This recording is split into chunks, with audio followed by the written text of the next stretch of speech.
just finished a gym, and I was having a discussion with one of my employees who called me. He's really working on some changes in his life, habits, right? And the discussion that we had was just the overwhelm of all the different changes that he wants to make within his life, because he's got goals and aspirations, and he's seeing others thrive around him. And what's interesting is the things that he has to start to do are very small and simple, but he's in this position of almost like unworthiness, or how else to put it, like, where do I start, and like disappointment in himself, and then getting in headspace. So I sat there, this is before the gym, and we walked through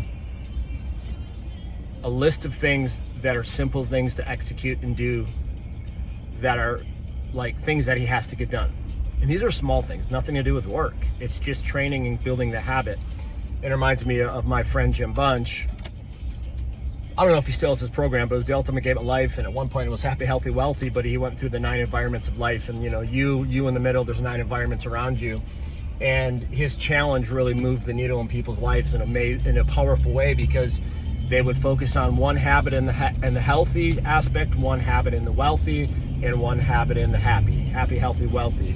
And there was an environment associated to it. It could be one of those environments, could be your physical environment, clutter, that kind of stuff, right? It could be financially, and not having your bills organized, or going through all your subscriptions you don't use. It could be decluttering your closet, whatever.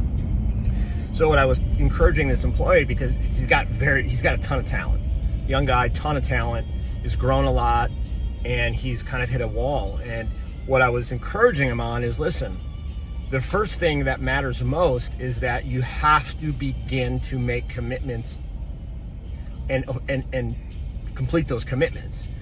Otherwise, you're just creating this dog chasing the tail circular pattern in neuroassociation in your life, that you're not a finisher, and that you are overwhelmed, and that you are this or that. So I laid out 3 items to do, 3 action items, that each one will take less than a half hour. And he's like, well, just those? I said, that's it. That's all you're going to do. And when is the day it's going to be done? And there's nothing that should prevent you from that, right? Unless you get hit by a car and you're in a hospital, but find someone else to do it for you then. Like, just these 3 commitments. And habit stacking and all that, of course. But what's interesting is, when somebody, it's like the Newton's law of motion. I'm not a physicist or anything. I did take advanced physics in high school in senior year, and I dropped it because I'm like, why am I taking advanced physics, trigonometry, and advanced chem? I'm like, why am I doing this? I'm not going to go and be a scientist, and I'm not going to go to college to learn more. I want to be an entrepreneur. So I changed my whole senior schedule, and I literally got out of school every day at 11. I was 18, so I signed myself out every single day. It was beautiful. But anyways, besides the point. It's like Newton's law of motion. What things in motion stay in motion, right? So, and there's the law of atrophy, and there's like degradation of things. And I'm like, listen, you're in this season of life where you've become complacent, and you've accepted that. You've accepted the chaos, if you will, that you're choosing to live in. So you have to start to just move the needle small. And I'm at the gym lifting, boom, he texts me, 2 of those are done, not even 30 minutes.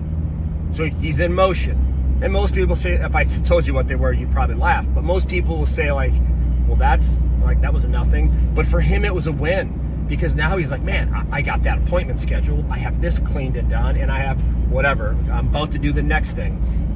So then now I'm like, okay, once those are done, we're gonna meet up. So it's going to be later today, and we're going to identify another environment in your life, and you're going to identify 3 things, or 3 environments and 1 thing in each. We're not doing more than 3, and you're going to start to commit and not break the promises you make to yourself. And then it's going to move to the next step, and you're getting in the gym before work, no matter what, right? Getting on a meal plan, knowing your macros. Most people don't know what a macro is. Most people have no idea that what they put in their body is pure toxic crap, and they eat garbage, right? Like, I don't eat food that aren't single ingredient foods. Like literally, most boring diet. Kelly's the same way, but that's why she looks the way she does. And like, you know, she puts good, clean food in her body. You know, like I won't eat fast food. The only thing I will have once in a great while is like a Chipotle with some only limited items, or maybe Five Guys no bun. But I can't remember the last time I had Five Guys, and the last time I had Chipotle was maybe once every 2 months. Otherwise, we don't go out to dinner unless it's a healthy, quality restaurant, no seed oils, that kind of stuff. And I'll have seed oils here and there. She's a little more strict than me. But the point is, like, getting to that phase, and people like, oh man, but then I love eating this, I love eating that. It's all neuroassociations, right? And it has to start with making promises to yourself and commitments. Then all of a sudden you feel amazing. Your brain is clear, right? Your body composition's good. Your energy's through the roof. You're in the mirror, you're like, man, I got abs, I got a chest, or I have biceps, or whatever it is. And then you get motivated. And it's the same thing with business, with, you know, as we're training these employees through the sales process of, like, you know, chunking things out and saying, I'm going to make these commitments of outbound dials, engagements, talk time. I'm going to make commitments of, you know, how I manage my CRM, whatever it might be. But what I find is many people, the 80% of people that never change, to me, it just appears as though there ends up becoming a procrastination because of overwhelm, complacency, comfort, or an insecurity, and they don't believe they're worthy. And then people end up in this circular psychological pattern that's challenging to get out of unless you hit a wall. It's why with an addict, right? Some addicts will die. They're just gonna die because they never make the choices. But I know many guys and gals, more guys, that have been addicted. Alcohol, drugs, different things, and they hit the wall. Something in their life just says, I am never going back. Right? Maybe they had to go to treatment for it and then walk out from there. Maybe it's cold turkey in their life. Boom, I'm done with it. So either they're going to hit that wall where they're just like, enough is enough. F this, I'm done. I'm changing my life. You know, I've burned up my relationships. I've messed up my body. And, you know, my bank account is horrible. I'm in debt, whatever it means, whatever it might be. But the reality is, it's that procrastination that is the killer. Because if you just take 3 things that are simple and it'll take you less than a half hour each, and you commit to it, and it can be 3 things that one and done. Like, I've got to declutter my closet. How weird, how little is that? You'd be surprised when you declutter your closet, you throw away the vast majority of stuff or donate that you don't use, and all of a sudden you walk in and you have a clean closet, organized, a drawer, whatever, a cupboard. It starts to create patterns in your brain of organization and also of seeing something through and completion. So anyways, that was just something I wanted to share today, because, like, to me, you know, a lot of the simple things in life that move the needle for success, people disregard, and they listen to podcasts, and they see these guys on social media, and they, you know, I got a cold plunge, I got to do this, I got to do that, I got to have a meal prep on Saturday and Sunday, I have to do this and this and this, whatever. And we have, you know, that's a lot of overwhelm for people. But when you decide one thing, for example, one of our reps, he's like, man, I want to fast. So he said, I'm going to take one day and I'm going to skip a meal, just one meal. And then that went from, okay, I'm going to skip 2 meals, right? And then after that, he's like, all right, I'm doing a 24 to 30 hour fast. And that was a hard thing for him. For me, fasting is the easiest thing, because I don't associate hunger. My brain doesn't anymore. I don't get hungry because I've programmed my like neurological response that my stomach doesn't tell my brain I need to eat. Matter of fact, it says, Josh, you feel amazing fasted, keep it going.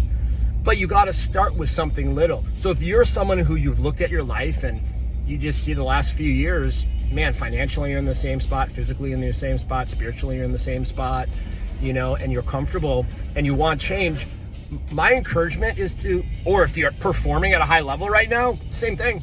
Start with something simple. I'll tell you something, a commitment I just made. My wife's been telling me this forever. So Kelly, if you're watching, I know, you're right. So I have wired earbuds now.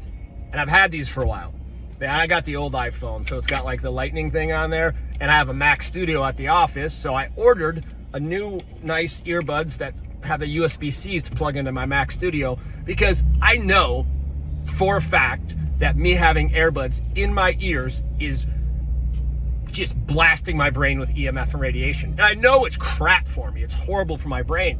And so I'm like, okay, what is something that I can change that's simple? Very annoying because I can't tell you the difference working out with this versus an earbuds. But I'm like, okay, I'm gonna go 30 days of no earbuds, no AirPods. I mean, none. I'm gonna do this, and it's gonna be a challenge for me because of the convenience of it. But I'm making that small commitment. So you may have something like that in your life. My challenge to you is figure it out. What are 2 things you need to change that you know if you change is going to put you in momentum and also begin to move the needle in that area of life. And for me, that's health. And I don't know how those AirPods are affecting my brain. I mean, my brain feels dialed, sharp, and everything else. But I don't know what's going to happen 10 years from now if I keep radiating my brain. You know, am I going to get a glioblastoma or whatever it's called in my brain and deal with that? So I'm like, okay, this is mine. What's yours? Get after it, keep charging, and crush the day.